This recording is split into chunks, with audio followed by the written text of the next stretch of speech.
সেখানে কি ইবাদত হয়? সেগুলা গিয়া ভাঙ্গেন না দেখি। আড্ডি উড্ডি ভাঙ্গিয়া এরপরে ভাই হাতের মধ্যে ধরাইয়া দিব।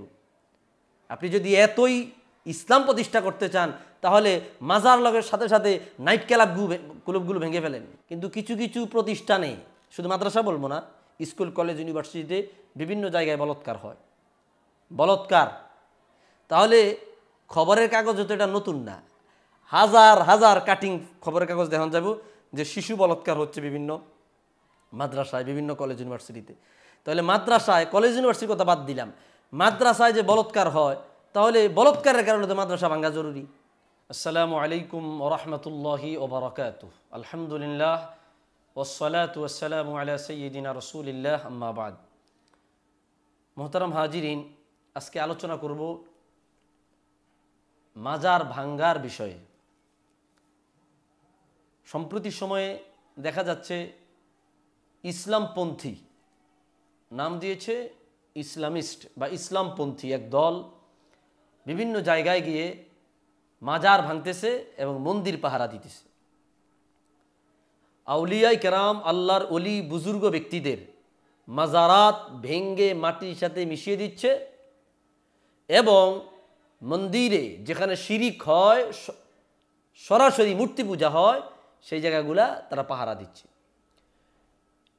মন্দির বা আমাদের অন্য ধর্মাবলম্বী যেই ভাইরা বাংলাদেশে আছে, তাদের জিম্মাদারি, তাদের দায়ভার, তাদের দায়িত্বটাও আমাদের কর্তব্য। আমি কিন্তু ওনাদেরকে বলছি না, এটা আপনারা মিসআন্ডারস্ট্যান্ডিং করার কোনো সুযোগ নেই।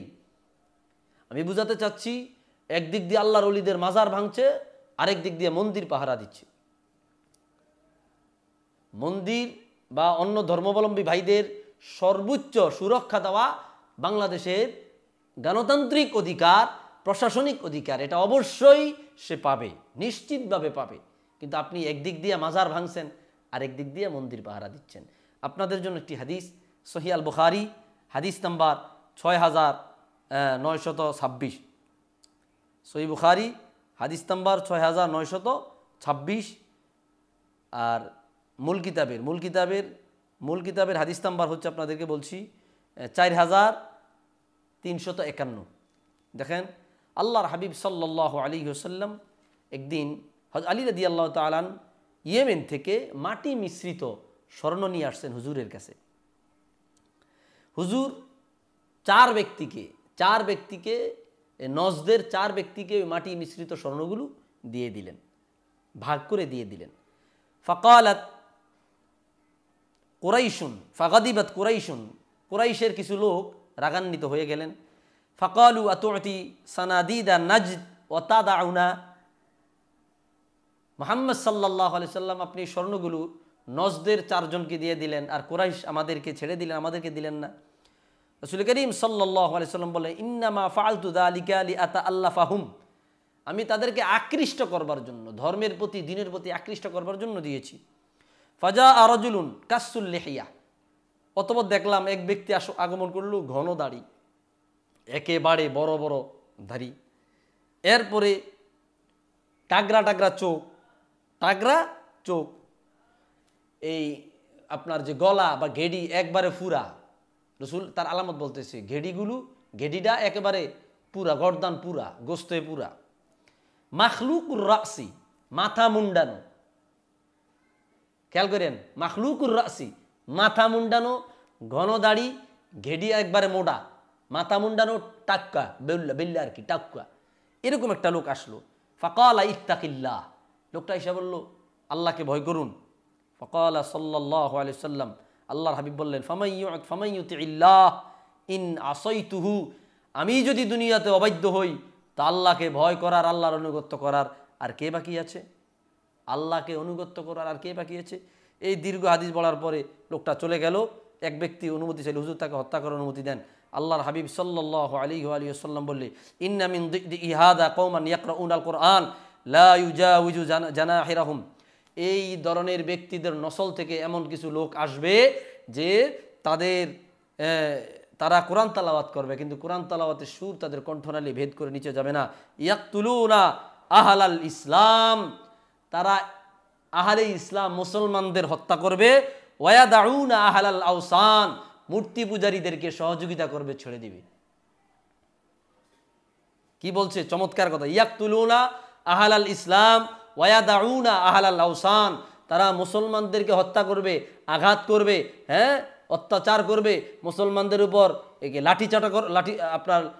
লাঠি পিটা করবে, আর ওয়ায়াদাউনা আহলাল আওসান, মূর্তি পূজারীদেরকে সুরক্ষা করবে, তাদেরকে ছেড়ে দিবে। হ্যাঁ, ইয়ামরুকুনা মিনাল ইসলাম কামা ইয়ামরুকুস সাহমু মিনার রামিয়া, তারা ইসলাম থেকে এমনভাবে বের হয়ে যাবে ধনুক থেকে তীর যেমনিভাবে বের হয়ে যায়। মুসলিম শরীফে আসছে হাদিস 1066, সহিহ বুখারীতে আসছে, অন্য অন্য কিতাবের মধ্যে আসছে। ভাই এবার আসেন আমি আপনাদেরকে কিছু কথা বলি। মুসলমানকে হত্যা করা, কাফেরকে ছেড়ে দেওয়া, কি বুঝলেন এই হাদিসের মাধ্যমে? নিশ্চয়ই তারা খারিজি, নিশ্চয়ই তারা খারিজি। মুসলমানদেরকে হত্যা করবে, খারিজিদেরকে ছেড়ে দিবে। দেখেন, মাজার ভাঙ্গার দ্বারা গণতান্ত্রিক অধিকার নষ্ট করা হচ্ছে। মাজারে আল্লাহর বান্দারা আল্লাহর ওলিদের জিয়ারত করে, আল্লাহর ওলিদের, বুজুর্গ ব্যক্তিদের, যারা দেশে ইসলাম নিয়ে আসছে, যারা দেশে ইসলাম প্রচার করেছে, যারা হাজার হাজার লাখ লাখ মানুষকে আল্লাহর দ্বীনের পথ ও মত দেখিয়ে এখন তারা তাদের জান্নাতের বাগানে ঘুমায় আছে। তাদের কবরগুলো, মাজারগুলোকে সুন্দর মতো পরিপাটি করে রাখা হয়েছে যাতে করে মানুষ জিয়ারত করতে পারে। আপনি জিয়ারতের জায়গাগুলো ভেঙে দিচ্ছেন, এটা গণতান্ত্রিক অধিকার কোনোভাবেই সুরক্ষা হচ্ছে না, বরং লঙ্ঘন হচ্ছে। মাজারে শিরিক হলে ও যারা ভণ্ডামি করে এবং গায়েবী মাজার বলে চালিয়ে দিচ্ছে, সেগুলো প্রশাসনের সাহায্যে ধ্বংস করুন, আইন নিজের হাতে তুলে নিবেন না। যদি কোনো মাজারে শিরিক হয়, কুফর হয়, গাঁজা হয়, ভণ্ডামি হয়, এগুলা তো আমার আর আপনার অধিকার না।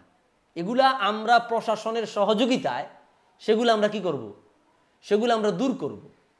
তাহলে গণতান্ত্রিক দেশে আপনি আইন নিজের হাতে তুলে নিচ্ছেন, এটা তো কোনোভাবে একটা রাষ্ট্রের সৌন্দর্য হতে পারে না। ভণ্ডামি দূর করলে আমরা প্রশাসনিক সহযোগিতা নিয়ে ভণ্ডামিগুলা দূর করব। গায়েবী মাজার যেখানে এর কোনো ভিত্তি নাই, ওইটা গুড়িয়া ভাঙ্গিয়া ওইটার একবারে আমরা বরবাদ করে দিব সর্বস্তরের ওলামায়ে কেরামের সম্মতিতে। তাহলে এগুলো তো আমি আপনি করতে পারি না, এভাবে তো গণতান্ত্রিক অধিকার লঙ্ঘন হচ্ছে। এরপরে আসেন, আপনাদেরকে আরও বলছি, সুন্দর পরিবেশ করে জিয়ারতের ব্যবস্থা করুন।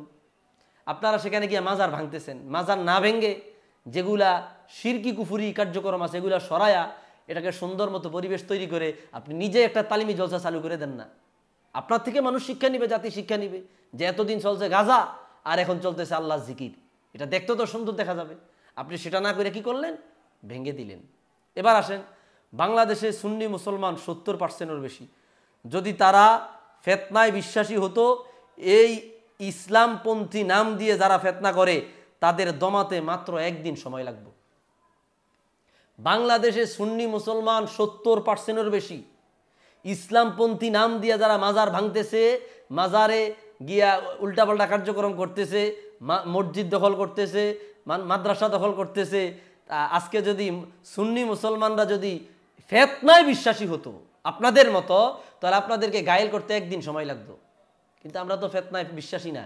ইন্নাল্লাহা লা ইউহিব্বুল মুফসিদিন, আল্লাহ তাআলা ফাসাদ সৃষ্টিকারীদেরকে ভালোবাসে না। বোঝা গেল যারা এই কাজ করে তারা ফেতনাবাজ, তারা ফাসেদ আল্লাহর বিধান অনুযায়ী। এবার আসেন, এখন পর্যন্ত ইসলামপন্থী দাবিদাররা একটা মদের বার ও একটা নাইট ক্লাব হামলা করে নাই। বোঝা গেল এদের দুশ্মনী অলিদের সাথে। বাংলাদেশে হাজার হাজার বেশ্যাখানা, পতিতালয় আছে, শত শত নাইট ক্লাব আছে, শত শত মদের বার আছে, সেখানে কি ইবাদত হয়? সেগুলা গিয়া ভাঙ্গেন না দেখি। আড্ডি ভাঙ্গিয়া এরপরে ভাই হাতের মধ্যে ধরাইয়া দিব। আপনি যদি এতই ইসলাম প্রতিষ্ঠা করতে চান তাহলে মাজার লগের সাথে সাথে নাইট ক্লাবগুলো ভেঙে ফেলেন। আপনার কি বলা হয়, মদের বারগুলো ভেঙে ফেলুন, পতিতালয়গুলো ভেঙে ফেলুন। এগুলো করেন না কেন? এবার আসেন, শিরকের কারণে যদি মাজার ভাঙতে হয় তবে বলৎকারের কারণে কিছু মাদ্রাসাও ভাঙ্গা জরুরি। শিরিক কুফর হয় মাজারে, এ কারণে মাজার ভেঙে ফেলেছেন। নো প্রবলেম, কোনো সমস্যা নেই। কিন্তু কিছু কিছু প্রতিষ্ঠানে, শুধু মাদ্রাসা বলবো না, স্কুল কলেজ ইউনিভার্সিটিতে বিভিন্ন জায়গায় বলাৎকার হয়। বলাৎকার, তাহলে খবরের কাগজে তো এটা নতুন না, হাজার হাজার কাটিং খবরের কাগজ দেখান যাব যে শিশু বলাৎকার হচ্ছে বিভিন্ন মাদ্রাসায়, বিভিন্ন কলেজ ইউনিভার্সিটিতে। তাহলে মাদ্রাসায়, কলেজ ইউনিভার্সিটির কথা বাদ দিলাম, মাদ্রাসায় যে বলাৎকার হয়, তাহলে বলাৎকারের কারণে তো মাদ্রাসা ভাঙা জরুরি। ভাইরা, কথাগুলো চিন্তা করে দেখবেন, ইনসাফের দৃষ্টিতে কথা বলতেছি, আমি বলছি না ভণ্ডামি চলুক। খেয়াল করুন, আমরা জিয়ারত ও ইসালে সওয়াবে বিশ্বাসী, মাজার পূজায় নয়। যারা গালি দিবে তারা দয়া করে তারই ভার নিতে হবে, গালি গালাজ করবে তার দায়ভার তারাই নিতে হবে। এবার আসেন মূল কথা, যে কথাগুলো আমরা বলছি এখানে আপনাদেরকে পয়েন্টগুলো তুলে ধরছি, সেটা হচ্ছে আসলে মাজার আল্লাহর ওলিদের মাজার, যারা ইয়াজুর জিয়ারাতান মাজার, অর্থাৎ যেখানে জিয়ারত করা হয়, জিয়ারতের জায়গা, আরবি শব্দ মাজারুন, জাইরুন মাজারুন, জায়ের জিয়ারতকারী, মাজার যা জিয়ারত করা হয়, ইসমাফুলের সিগা, একটা বোঝার কথা। তো জিয়ারতের জায়গা, জিয়ারতকৃত স্থান, তো সেই জায়গায় আপনার এই ভণ্ডামি দূর করে জিয়ারতের ব্যবস্থা করবেন, এখানে তো মাজার ভাঙ্গার কোনো কারণ দেখতেছি না। এতে করে তো বাংলাদেশের বর্তমান যে একটা সিচুয়েশন চলতেছে, এই বহির্বিশ্বে এই ফুটেজগুলা দেখায়া বলা হবে যে বর্তমান যে অন্তর্বর্তীকালীন সরকার আসছে সে দেশ চালাতে অক্ষম, এ কারণে অরাজকতা, হামলা, দাঙ্গা হাঙ্গা সৃষ্টি হচ্ছে। এটা তো আমাদের জন্য সার্বজনীন ক্ষতি। যখন দেশ সুস্থ হবে, শান্ত হবে, তখন প্রশাসনের অনুমোদনে, তাদের সহযোগিতায় ভণ্ডামি যেখানে যেখানে হয় এগুলো দূর করেন, মাজার জিয়ারতের ব্যবস্থা সুন্দর মতো জায়ের জিয়ারতকারীদের জন্য ব্যবস্থা করে দেন। এর চাইতে তো সুন্দর কিছু আর নেই। ফিতনা করবেন কেন? ফিতনা তো মুসলমান করে না, ফিতনা তো ফাসেদরা করে। আল্লাহ তাআলা আমাদের সকলকে সহি বুঝ দান করুক। ভাইরা আমার, এগুলো আর করবেন না। আল্লাহর গোলাপ শাহ রহমতুল্লাহ আলাইহি মাজার ভাঙ্গার হুমকি দিছে 360 আউলিয়ার একজন, শাহজালাল ইয়েমেনি রহমতুল্লাহ আলাইহির সবসঙ্গী 360 আউলিয়ার একজন গোলাপ শাহ রহমতুল্লাহ আলাইহি, আল্লাহর ওলি। ভাঙবেন কেন? জিয়ারতের ব্যবস্থা করুন, শিরিক কুফর দূর করুন। আল্লাহ তাআলা আমাদের সকলকে সহি বুঝ দান করুক। আমিন। আসসালামু আলাইকুম ওয়া রাহমাতুল্লাহ।